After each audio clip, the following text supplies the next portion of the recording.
Let's see. Mrs. Long, you can ask the first question. I know this will be a doozy. Thank you, Senator, and thank you for being here today.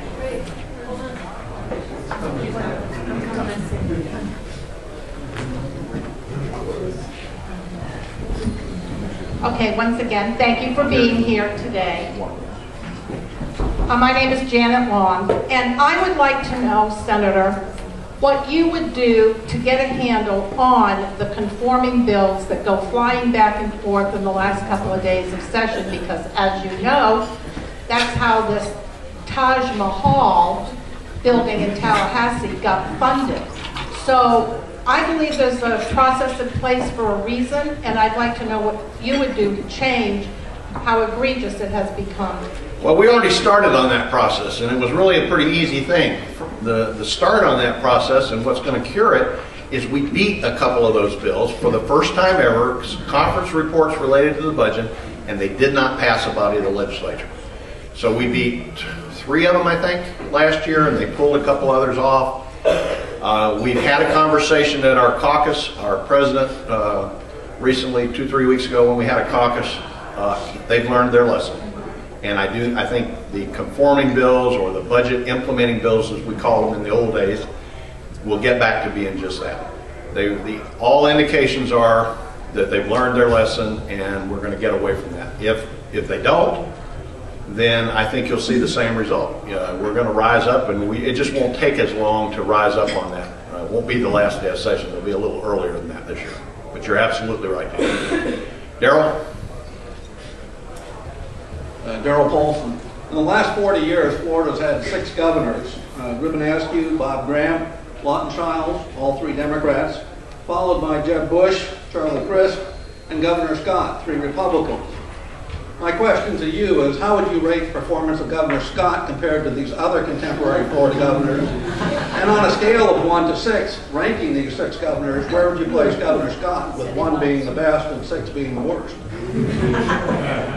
Well, you know, I'm old, Darrell, and I've been around a long time, and there's two reasons for saying that. One is that I don't remember how good a governor a couple of those were. I may have been alive, but I don't remember. But the other thing is, being old, I know better than answer questions like that. but to get at the essence of what you're asking me, I like Rick Scott personally. I think he is a guy who listens to you when you talk to him. That's important to me in a governor. A guy who understands, who asks questions, who takes notes, and tries to do better, and tries to do a good job. And I think he is doing a better job. But he's been learning on the job. You know, voters think it's a great idea to on-the-job training and get rid of the career politicians and whatever. Well, when you do that, you get some people who don't know as much about government as others of us that have been around there a while. And that's the situation with Rick Scott. I am very happy to work with him. He has helped us get some good people appointed to office in this county, which I've weighed in on with him. He's gone in the right direction. He's shown good judgment. I mean, we've got several of his new appointments. Who in the world would have ever thought Ray Neary would get appointed to anything? But we know Ray, and we know what a good man he is, and the governor just recently appointed him. And I don't even think he's a Republican. Oh, you're a Republican now? I lied to him. But, you know, I think he's doing, he's improving every single day on the job. He's doing some stuff with the Everglades that I work with him on. I'm doing his transportation package. And, you know, they brought me the bill, and there was really nothing in the bill that I disagreed with. So, you know, I think we're going to work real well together. Jim. Be kind. Jim Gillespie.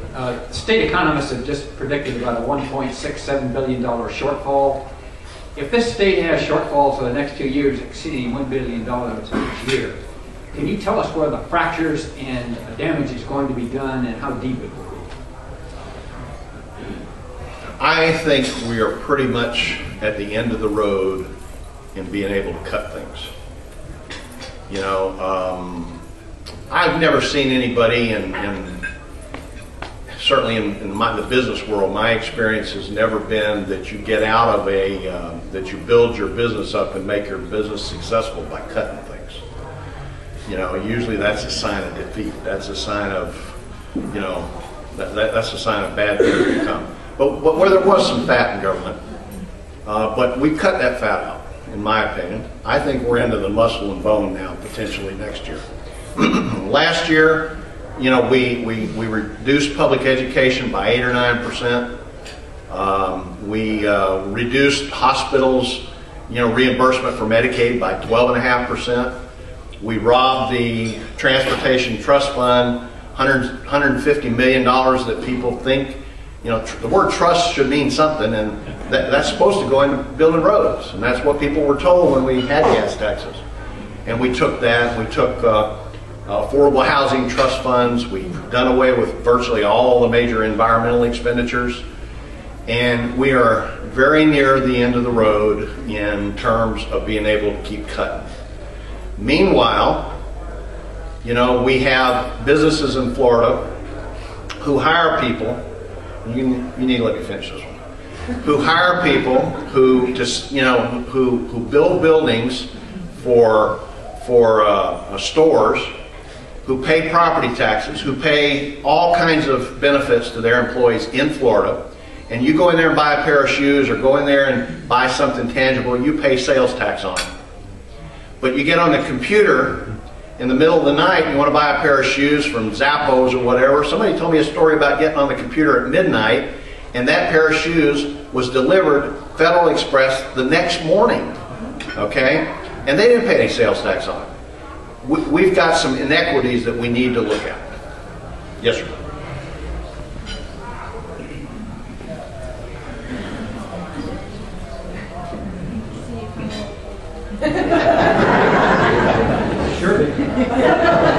I'm stuck on this chair.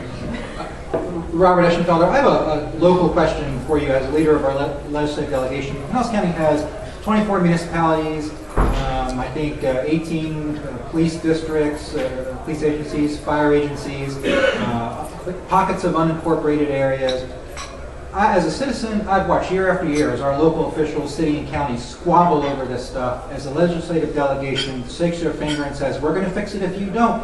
Everyone kicks the can down the road. Unless you can make a logical case to me why this disparate, disorganized, duplicative series of organizations should exist, will you pledge to us that finally our delegation will just force a fix? I will pledge to you that within the next 3 hours, your delegation will once again kick the can on EMS down the road. Next question. Now, you know, I understand where you come from, Rob. You know, it's some difficult, you know, there's some difficult issues there. I think a lot of the communities, Mayor Peters was telling me a while back about some things that 3 or 4 of the small communities in the beach area and down in her neck of the woods, wherever that is, are not in my district, I might add, are doing with their fire departments to start kind of pooling some of their efforts. You know, and instead of each of the departments having their own deputy chief all the time, they might only have one deputy chief for the whole, you know, the regional department. Starting to do a little more regional stuff like that. The answers, you know, to those questions really shouldn't come from above. They should come from the level where that activity is. The legislature has done too much mandating that local government does this, local school boards do that, county governments do this. You know, when we had the water situation here with everybody suing each other, it wasn't the legislature that told the county governments and the city governments in the Tampa Bay area, of which Mayor Fisher was one of the main movers to make that possible. It was the local governments that decided to do it and then got together and worked out the issues and made it happen. And really, the answers to those questions, I firmly believe, need to come from the cities and the county and come up rather than the legislature coming down. The EMS situation is a very difficult one to get my eye. Me and the other elected official by the name of Latvala had a rare dinner together last night to to just talk about that issue because I just haven't, traveling and committee meetings and stuff, it's just so difficult for a member of the delegation to get all the facts on those issues enough to make intelligent decisions. And so that's part of the reason it's getting kicked down the road today, I cannot predict. Yes, sir, Councilman. Councilman Wingate Newton, City of St. Pete, one of the smallest cities in the county. I want to ask you first, sir, with the, I think it's $8.1 million shortfall with the EMS at the county level. It's a two-part question. First, do you think it's fair with them having an $8.1 million shortfall to impose over $7 million in cuts on the city of St. Petersburg, the fourth largest city in the state, and the one that provides 25% of revenue to the system? And secondly, with the advent of us exporting $32 million to Texas for transport, would you support private transport, which is currently in the legislature?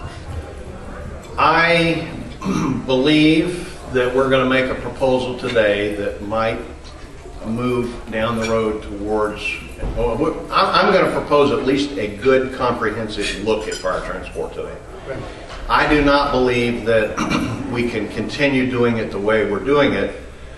There's a lot of pride in the fact that Pinellas County has, if not the best, one of the best response rates of any city or community in America on emergency medical services. And, people are going to have to make the decision, if they want that kind of Cadillac level of services, are we going to pay for it? And you're going to have, and the system we got now is a very expensive system of 2 vehicles showing up at every fender bender, and we've got to find some middle ground. Now, do I think that and this is Jack Latvala, pure Jack Latvala, do I think that the St. Pete ought to have the whole nut of the deficit? No. Do I think St. Pete has some compromising to do, such as on the priority dispatch issue? Yes. I mean, there's enough blame and enough solutions to go around between the cities and the counties. And, if I had the next 6 months of my life to get people together and bust their heads like we did on the water theft, we could work that out. But again, we're going to try to put the mechanism together to let the local governments get together and try to work that out and get it studied and move down the road. To terminate the existing contract now is irresponsible before we know what the plan is. But it's also irresponsible to arbitrarily implement a new plan without trying to find some compromises. And I think the county's working toward that. Yes, sir. Harvey. Harvey Landris. With the movement of the state and national Republican parties over the last several years to the right, and what sounds like you being much more of a moderate Republican, is there a place for moderate Republicans in the parties, and especially for someone who sounds sometimes more like a Democrat than a Republican? Wash your mouth out. I don't think I'm anything but a conservative. I think I'm the same conservative that I've been all my life. I've had this conversation with another senator this week. I've been a Republican, active in the Republican Party, given my time and money and my heart to the Republican Party longer than anybody else in the Republican leadership in Tallahassee in the Senate. Okay? So I get damn tired of people questioning, whether I'm a real Republican or not. I think what's happened is, that some parts of our party have moved a little further right than I am. And, but that doesn't mean I should change parties. It doesn't mean I should go crawl off somewhere. I'm just not going to do that. I mean, I originally kind of got that label because I cared about the environment. Well, conservative and conservation have the same root word. So why does that make, someone who cares about conservation and the environment into a liberal? It just doesn't follow. So, I'll take them on any day on that. I'm not worried about that. Yeah, right. You alluded to the problem of permanent reindeering. you alluded to the problem of term limits. In effect, what we've done is turned our government over to bureaucrats, which has the only institutional memory left up there. We're turning people over so fast. And what can you do? What can be done to get rid of that thing? And the people ought to have the right to make the judgment of whether a guy's doing a good job and not electing him, and if he's not, don't elect. Well, Ray, you know, we have in this room some of the most involved and knowledgeable people on current affairs that exist in this county. And you all know the answer to that, but the vast majority of the voters do not understand what the effect of term limits has had. And I've polled it on a regular basis for the last 10 years to see if we'd stand a chance of changing it, and I don't see it changing. So one of the ways we can solve the problem, and this very morning I had a conversation with a former senator, a colleague of mine, about trying to get that senator to come back to the Senate in a different part of the state, not around here. Don't get anybody get excited. And because I think that would help guide things. You know, there's people up there who served in the House, who came to the Senate, who will do the right thing. But it helps to have somebody to stand behind. It helps to have somebody that you know, that can vocalize what they're thinking because they don't want to vocalize it. Or it helps to have somebody that, you know, can take the slings and arrows. And that's what I did in some of the coalitions that I put together to be labeled the Dark Star, you know, and to be the public enemy #1 of the Tea Party. This seems to be the last question. Yes, ma'am.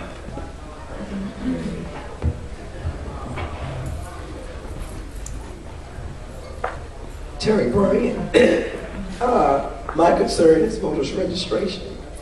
With the new law that eliminates, make it harder rather for people to vote. I'd like to know what your stand was on that. And secondly, the felon rights. I understand there are about 800,000 felons who have the right to vote now, but nothing is being done to try to get them their voting rights back. And the difficulty to even go in for that 800 number to connect. Well, there's a lot of things that you lose the right to do when you're a convicted felon, not just vote. You lose a lot of rights. And I think that this is one thing that Governor Christ may have been on the right track to try to put a mechanism together to make that a little bit more streamlined to do that when he was governor, and I support that. But I also supported the elections bill, and I know you would by reading our newspaper and listening to our media, you would think that we basically made it impossible to register to vote anymore, and that's not the case. What we did is we said, hey, if you get an application from somebody to vote, you can't hold on to it for 30 days and then turn it in. Because actually what has happened in cases around the state is people filled out voter registration applications, they didn't get turned in, and people went to the polls and got turned away because their application had never been turned in. What also happened is in many instances, there was a lot of voter registration done, and there were big cartons of the cards. They'd hold them until the very last day, the very deadline day, and then they would inundate the supervisor of elections office, and it was a cumbersome situation. You know, I didn't work on that issue. There's just so many things so much time in a day, so many things you can do up there. So I don't know all the ins and outs of it, but I voted for it, and nobody has demonstrated to me why it's something that I should be ashamed of voting for. I do want to say in closing that, you know, and I wish he was here. You know, we did lose a great public servant in this county this past month, and our sheriff. A really, really outstanding public official. You know, I was in Tallahassee for committee meetings, so I didn't make his retirement service, but he's a wonderful public official. But I'm also proud to have recommended and to have helped our new sheriff get appointed by the governor, and I think he's going to be an outstanding sheriff also.